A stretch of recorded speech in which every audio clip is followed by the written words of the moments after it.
Hey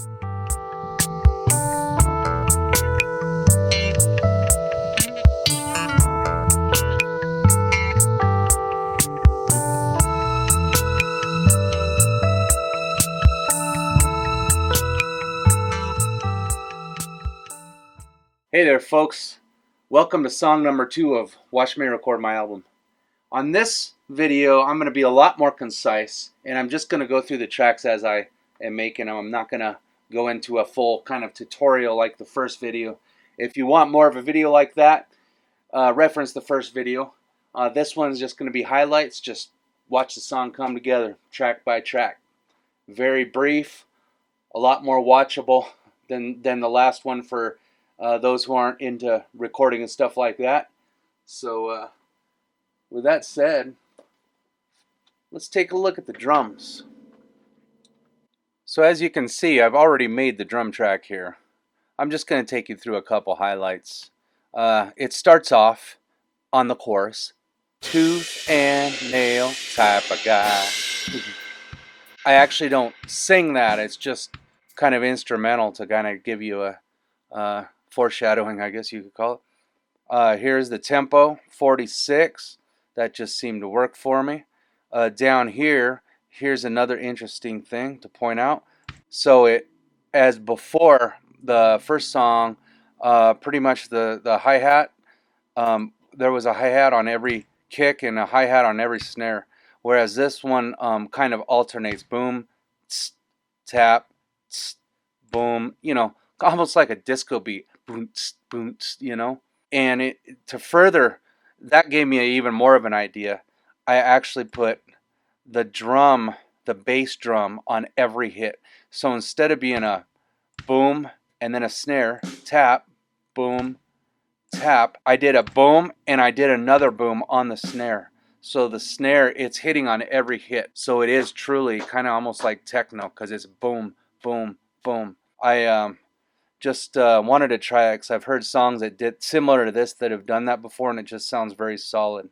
And you can hear it. Bang.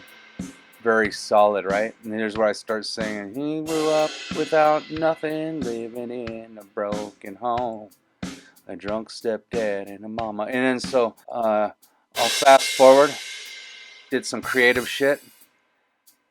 He's a tooth and nail type of guy. See, so I just did the bang, bang, bang, bang, and then go back into the beat. So I did some creative, there's some creative work on the chorus, kind of like a breakdown every chorus. It does that. And then the other thing I wanted to point out was on the drums. If you look down here, I've EQ'd them for room drum microphones. That just seemed to give me a good sound, kind of like a studio, almost a live take kind of sound. And then the other thing I did was the compressor. I did the Type R pumping. So what you can do with instruments, not just drums but a lot of instruments, is you can make it kind of swell and pump. So it's boom, it kind of wow, wow. The compression kind of brings it back in time with the beat. So the volume of the whole, like the echo of the room and stuff, it all kind of swells and shrinks, it creating kind of a pumping sound. See if you can hear that pumping sound just listening to it. Cranking it up.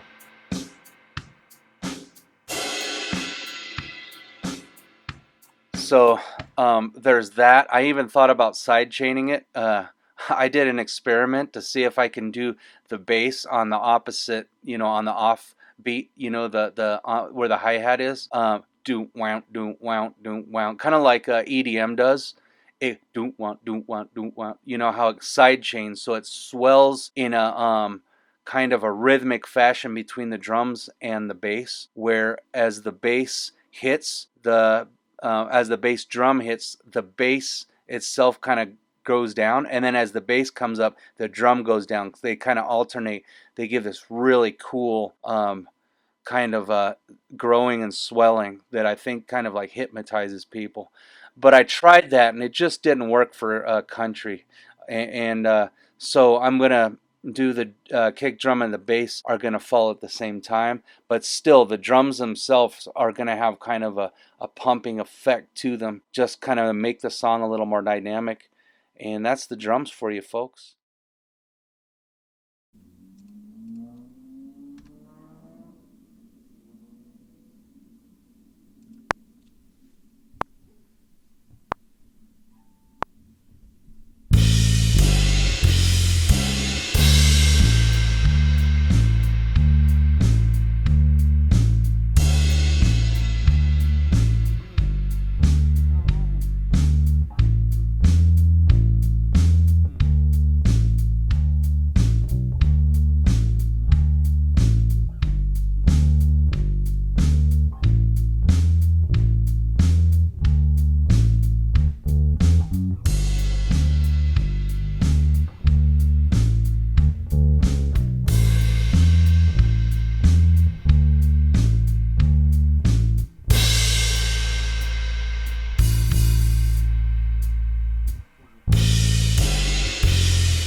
drunk stepdad and a mama who didn't try.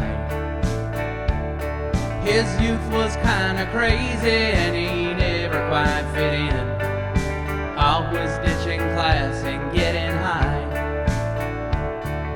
The dream that the world sold him was